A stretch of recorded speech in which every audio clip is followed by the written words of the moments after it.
शहंशाह तरन्नुम जनाबे कारी मोहम्मद अली फैजी दरूद शरीफ पढ़िए। अल्लाहुम्मा सल्ली अला सय्यदना व मौलाना मुहम्मद इब्न जूद वल करम व आलिल किराम अजमईन। रफीकान मोहतरम, आप लोग जल्दी से अपनी अपनी जगह बैठ जाइए। मैं बस थोड़ी देर और आपका लूंगा, इसलिए कि टाइम मेरा होता जा रहा है। कुल 10 से 15 मिनट में आपसे मैं रुखसत हो जाऊंगा। बैठ जाओ बच्चे, बैठ जाओ, जल्दी बैठ जाओ। तो मैंने अपनी गुफ्तगू यहां से शुरू की थी कि जो चीज अपने वजूद को किसी भट्टी में जलाती है, जो चीज अपने आप को मुश्किलात में डाल करके बुलंदियों की तरफ जाना चाहती है, तो जितनी मुश्किल उसके सामने आएगी और जितनी मुश्किलात का वो सामना करेगा, रब्बे कदीर उसकी कीमत में इजाफा फरमाता रहेगा। और मैंने ये बात कहां से उठाई थी कि दूध अल्लाह की बहुत बड़ी नेमत है, मगर जिसको बुखार हो उसको दूध अच्छा नहीं लगेगा। घी अल्लाह की नेमत है, मगर जिसे दस्त की शिकायत हो उसे दूध सूट नहीं, घी सूट नहीं करता है, तो उसे घी को गाली नहीं देनी चाहिए, उसे घी को बुरा नहीं कहना चाहिए, बल्कि अपने मैदे का इलाज कराना चाहिए।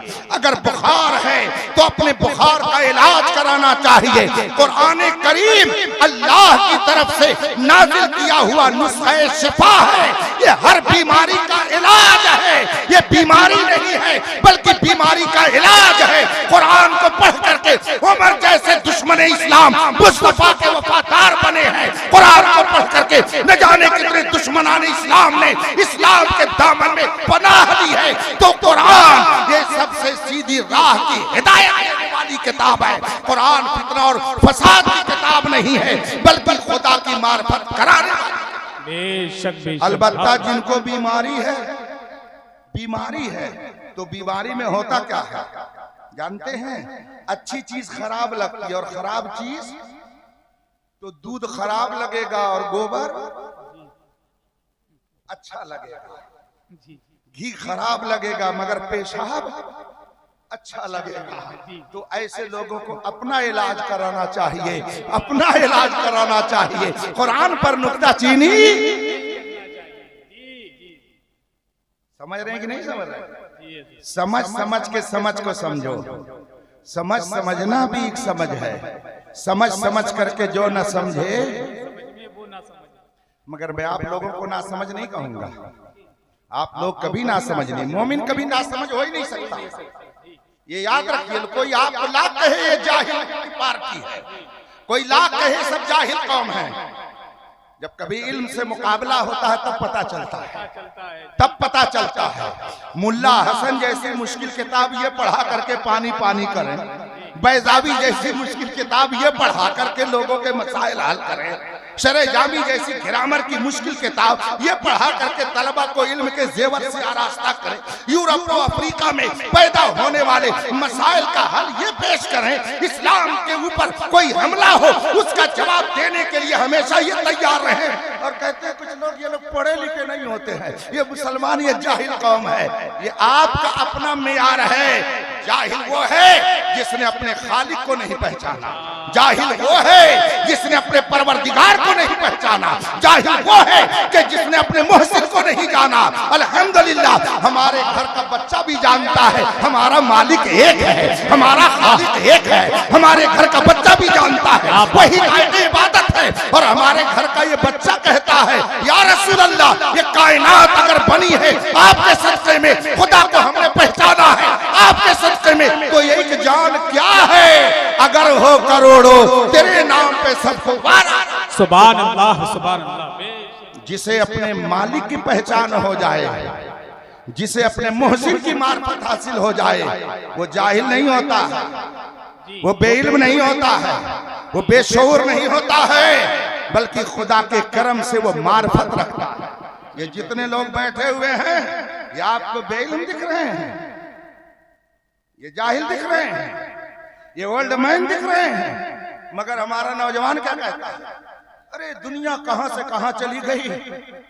मौलाना लोग 1400 साल पुरानी ही बात बता रहे हैं, 1400 साल पुरानी बात वही बता रहे हैं मगर मैं कहता हूं आप बताइए दुनिया कहां से कहां चली गई? दुनिया कहां से कहां चली गई जरा बताइए तो। दुनिया का एक धतूरा था जिसका नाम फिरौन था, कहां चला गया?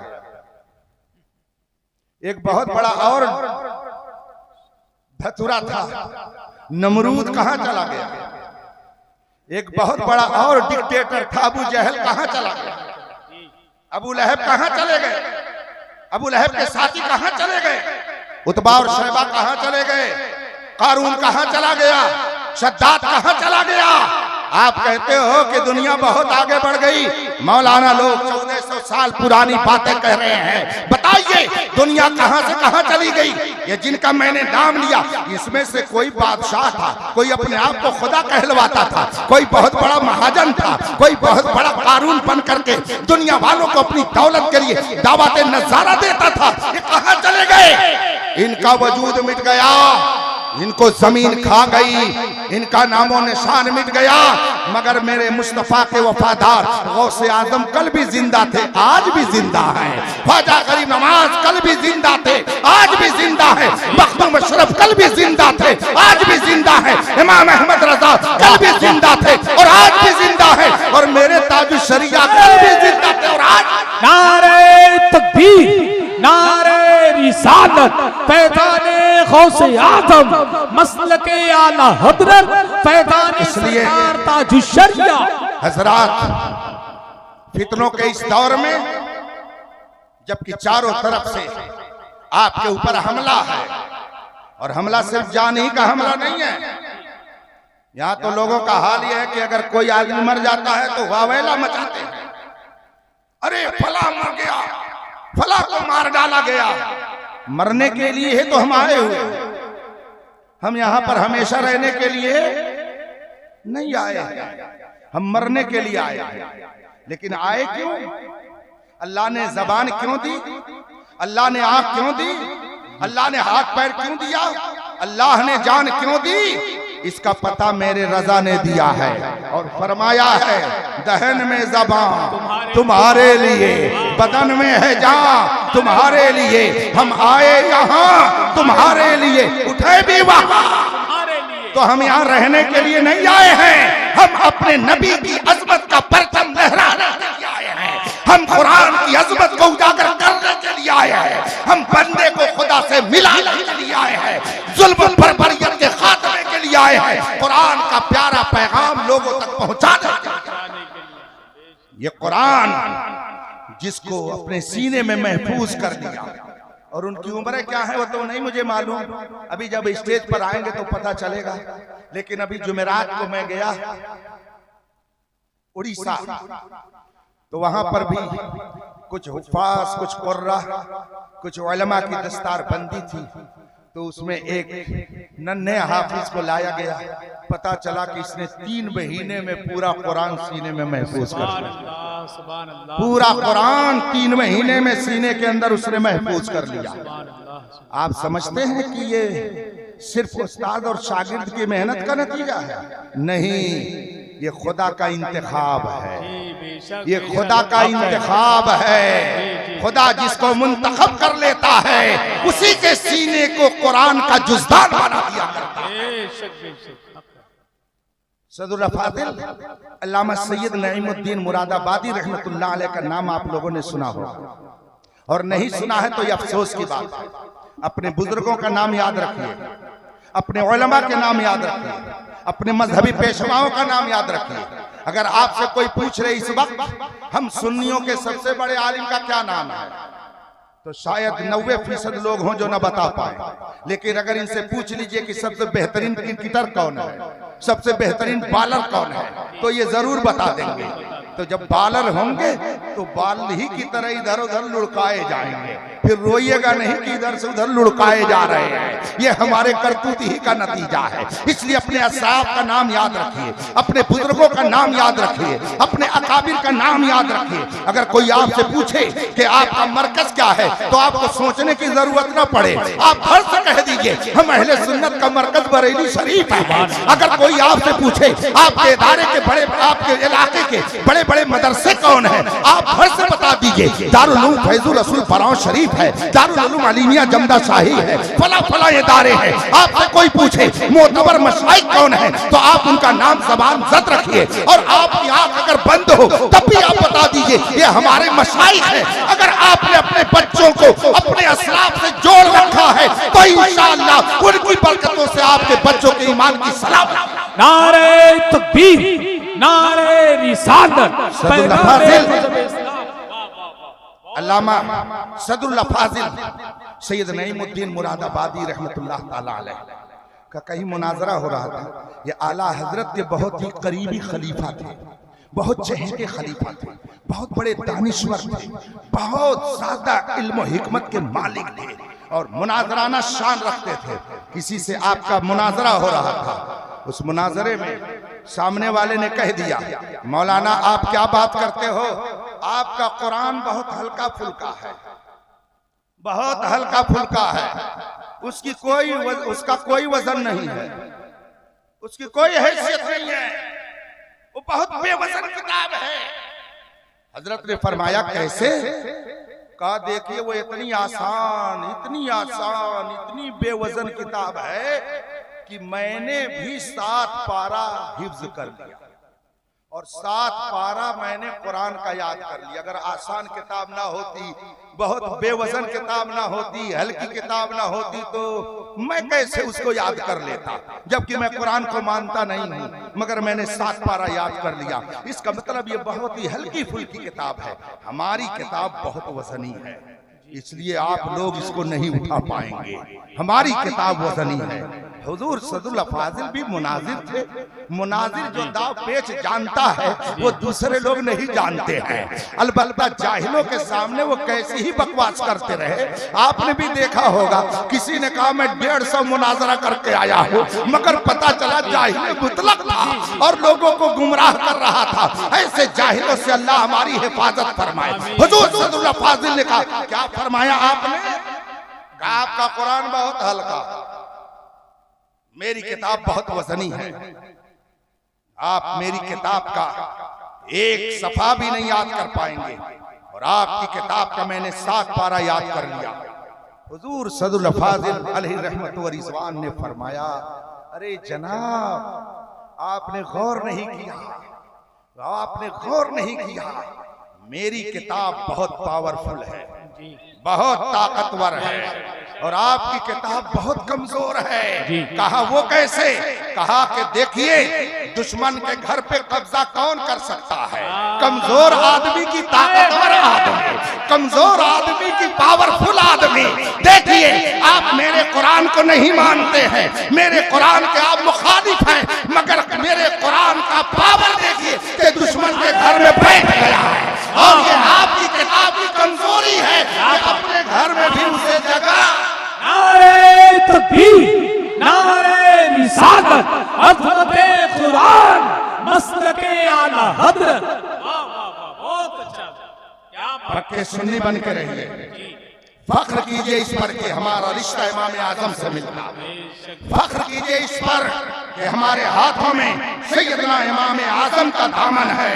फख्र कीजिए इस पर कि गौसे आजम अल्लाह ने हमें अता किया है। फख्र कीजिए इस पर कि अल्लाह ने ख्वाजा करीम नवाज हमें अता किया है। फख्र कीजिए इस पर कि पूरी दुनिया में 200 साल के अंदर इमाम अहमद रजा जैसा कोई आलिम पैदा हुआ, ऐसा आलिम अल्लाह ने हमें अता किया। इश्क मोहब्बत, इश्क मोहब्बत।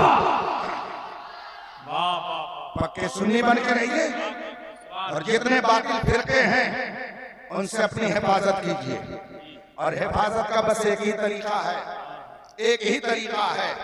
अगर खूब तेज बारिश हो, बताइए आप मैदान में जाएंगे कि किसी घर में जाएंगे बचने के लिए बारिश से? किसी घर में। और अगर आग बरस रही हो तो कहां जाएंगे? तभी किसी, मगर मजबूत घर में जाएंगे, छप्पर में नहीं जाएंगे।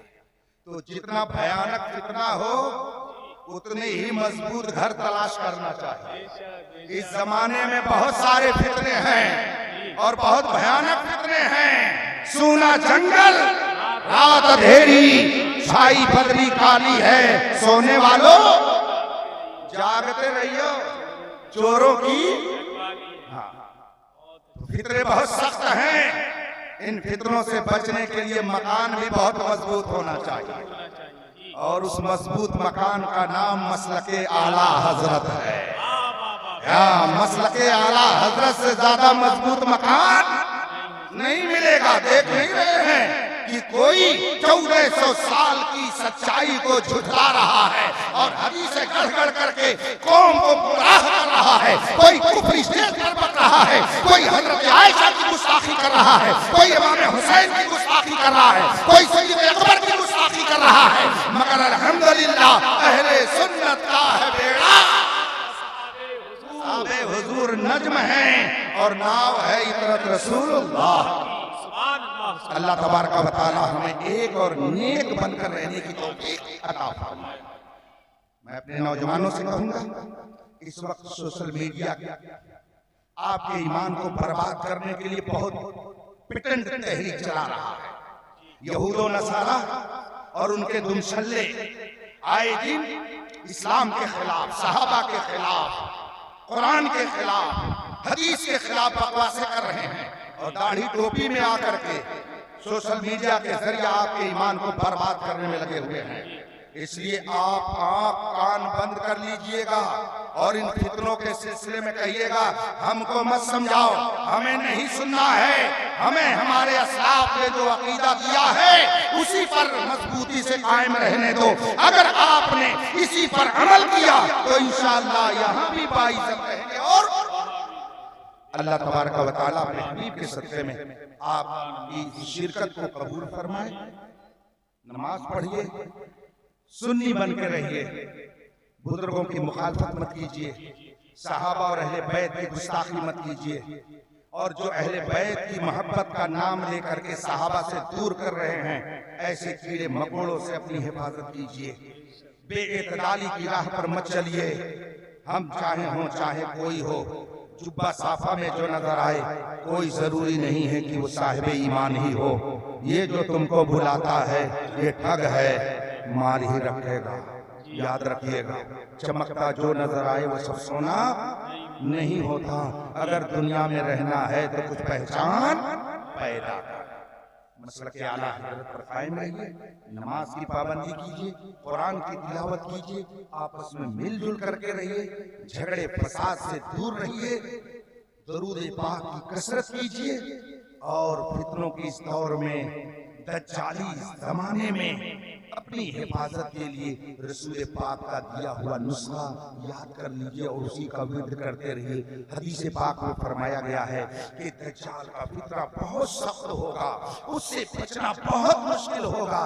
इसलिए हुजूर ने उसका इलाज बता दिया कि कुरान करीम में सूरे कहफ है, सूरे कहफ की 10 आयतें याद कर लीजिए और रोजाना इसको एक बार पढ़ लिया कीजिए। इसको पढ़ने से दज्जाली फितने से अल्लाह आपकी हिफाजत फरमाएगा। और अगर भूत प्रेत परेशान कर रहा हो, आसेबी खलल में आप पड़े हुए हो, तो आजकल बहुत ही बाबा दादा पाए जाते हैं। आप हजारों नहीं लाखों रुपया बर्बाद करके फिर कहते कुछ नहीं हुआ। नमाज की पाबंदी कीजिए। हुजूर मुहद्दिस कबीर अमीरुल मोमिनीन फिल हदीस अल्लामा ज़ियाउल मुस्तफा साहब क़िबला दामत बरकातुल आलिया से मैंने अर्ज की हुजूर इसके लिए कोई नुस्खा बता दीजिए। तो आपने फरमाया हदीस पाक की रोशनी में नुस्खा यह है कि हर नमाज के बाद 3 बार कुल अऊज़ु बिरब्बिल फलक और 3 बार कुल अऊज़ु बिरब्बिन नास पढ़ करके हाथ में दम कीजिए और पूरे जिस्म पर फेर लीजिए। ना आपको जादू का असर होगा, ना आपको टोने का असर होगा, ना आपको आसेब का असर होगा, न किसी आफत और भला में मुब्तला रहेंगे। इसकी बरकत से अल्लाह आपकी हिफाजत। आखिर दावाना अल्हम्दुलिल्लाह रब्बिल आलमीन।